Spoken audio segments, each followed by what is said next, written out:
ఎట్టకేలకు 18వ number sentiment కలిసి వచ్చింది. విరాట్ కోహ్లీ చిరకాల స్వప్నం నెరవేర్చుకున్నాడు. తొలి ఐపీఎల్ ట్రోఫీని తన ఖాతాలో వేసుకున్నాడు. అంతర్జాతీయంగా ఎన్నో రికార్డులు సాధించిన విరాట్ కోహ్లీ ఇప్పుడు ఐపీఎల్ కల కూడా నెరవేర్చుకున్నాడు.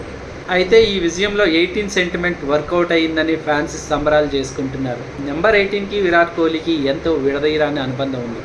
అది మరోసారి రుజువైంది. అందని ద్రాక్ష అనుకున్న ఐపీఎల్ ట్రోఫీని ఎట్టకేలకు విరాట్ కోహ్లీ ముద్దాడగలిగాడు. జెర్సీ నెంబర్ 18కి భారత్ క్రికెట్ చరిత్రలో ప్రత్యేక గుర్తింపు ఉంది. ఎందుకంటే అది విరాట్ కోహ్లీ ధరించే జెర్సీ. సో కేవలం జెర్సీ మీద 18 నెంబర్ ఉండడమే కాదు, ఈ 18 నెంబర్కి విరాట్ కోహ్లీకి చాలా అనుబంధం ఉంది. ప్రపంచవ్యాప్తంగా కోహ్లీకి కోట్లాది మంది అభిమానులు ఉన్నారు. విరాట్ కోహ్లీ పేరు వినగానే అందరికీ ముందుగా గుర్తొచ్చేది జెర్సీ నెంబర్ 18. అంతర్జాతీయ క్రికెట్లో అయినా ఐపీఎల్లోనైనా కోహ్లీ 18 నెంబర్ జెర్సీనే వాడతాడు. 19 క్రికెట్ ఆడుతున్నప్పటి నుంచే విరాట్ కోహ్లీ జెర్సీ నెంబర్ 18 వాడుతూ ఉన్నాడు.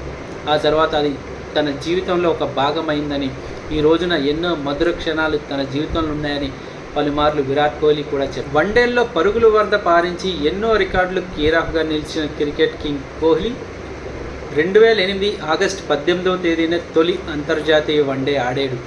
విరాట్ కోహ్లీ తండ్రి ప్రేమ్ కోహ్లీ 2006 డిసెంబర్ 18వ తేదీన గుండెపోటుతో మరణించారు. అయితే ఆయన క్రికెట్ ఆడుతున్నప్పుడు కూడా జెర్సీ నెంబర్ 18నే ధరించేవారు. అప్పటి నుంచి విరాట్ కోహ్లీ తన తండ్రి నెంబర్నే వాడాలని నిర్ణయించుకున్నాడు. 2012 సంవత్సరం మార్చి 18న ఢాకాలో వీర విహారం చేశాడు విరాట్ కోహ్లీ. 183 పరుగులతో భారీ సెంచరీ చేశాడు. ఇప్పటి వరకు విరాట్ కోహ్లీ వన్డే కెరీర్లో అదే అత్యుత్తమ స్కోర్. కోహ్లీ తన రెండో ఐపీఎల్ సెంచరీ చేసింది కూడా 18వ తేదీ నాడే.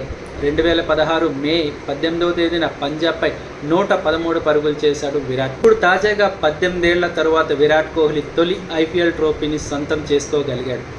అది కూడా 18 ఏళ్ల తర్వాత. సో ఇలా 18 సెంటిమెంట్ అతడికి కలిసి వస్తుందనే చెప్పొచ్చు.